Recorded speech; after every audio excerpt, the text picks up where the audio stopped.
அந்த பார்சல்ல என்னதான் இருக்கு பாருங்க அண்ணி. பெரியம்மா சின்ன தம்பி அம்மு இன்னும் பாக்கலன்னு சொல்றான். ஆனா அவங்க ரெண்டு பேருக்கும் சேர்ந்த மாதிரிதான் பார்சல் வந்திருக்கு. அதுவும் சென்னையில இருந்து வந்திருக்கு. அவன் நம்ம கிட்ட ஏதோ மறைக்கிறான்னு தோணுது பெரியம்மா. அவன் சென்னையில இருந்து வந்ததுல இருந்து ஆளே சரியில்லை. ஐயோ, இவங்க பார்சலை பிரிச்சு போட்டோ எதுவும் பாத்துட்டாங்களா? சின்ன தம்பி உனக்கு ஏதோ பார்சல் வந்திருக்கு பாரு, இந்த எடுத்துட்டு போ. என்ன நீ இது இவ்ளோ பேர் சந்தேகம்னு சொல்றோம், நீங்க நாங்க சொல்ற எதையுமே மதிக்க மாட்டேங்கிறீங்க. இது சின்ன தம்பிக்கு வந்த பார்சல், நம்ம முன்னாடிதான் வச்சு பிரிக்கணும்னு நம்ம சொல்ல முடியாது. அத்தை, இந்த பார்சலை நான் தான் அனுப்ப சொல்லியிருந்தேன். நான் தான் சின்ன தம்பிக்கும் அம்முக்கும் சேர்ந்து ஒரு கிஃப்ட் அனுப்ப சொல்லியிருந்தேன். நீ எதுக்குமா அவனுக்கு கிஃப்ட் அனுப்பணும்? பெருசா ஒண்ணும் இல்ல, சின்ன தம்பி எனக்காக அவ்வளவு தூரம் பாதுகாப்புக்காக வந்தார்ல, அவருக்கு ஏதாச்சும் செய்யணும்னு நினைச்சேன். அதான். இப்ப உங்க சந்தேகம் எல்லாம் தீர்ந்துருச்சா? சூடாமணி என்ன பண்ணிட்டு இருக்க? இல்ல, எனக்கு சந்தேகம் இன்னும் தீரல. இத நான் பார்த்தே ஆகணும். இது ஏதோ போட்டோ மாதிரி இருக்கு, ஆனா இதுல இருக்கிறது யாருன்னே தெரியலையே. இந்த போட்டோ எதுக்கு நீ சின்ன தம்பிக்கு அனுப்ப சொன்ன? நான் இந்த போட்டோ அனுப்ப சொல்லல, ஒரு சாமி போட்டோ தான் அனுப்ப சொன்னேன். ஒருவேளை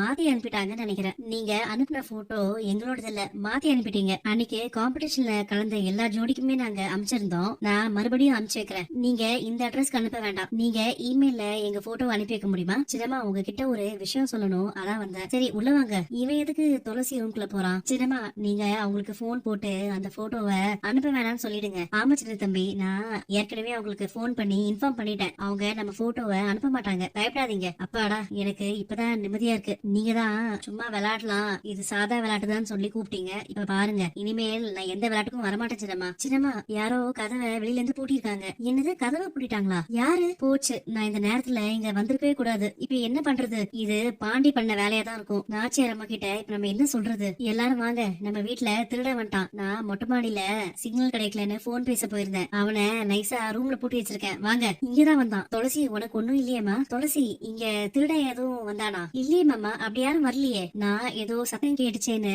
கதவை திறந்துட்டு வெளியே வரலான்னு பார்த்தா யாரோ கதவை வெளியில லாக் பண்ணி வச்சிருந்தாங்க. பெரியமா, நான் 2 கனால பார்த்தேன். அவன் இங்கதான் உள்ள நுழைஞ்சான். எங்க போயிருப்பான்? ஏதாச்சும் கனவு கிணவு கண்டுட்டு உளறிட்டு இருக்காத.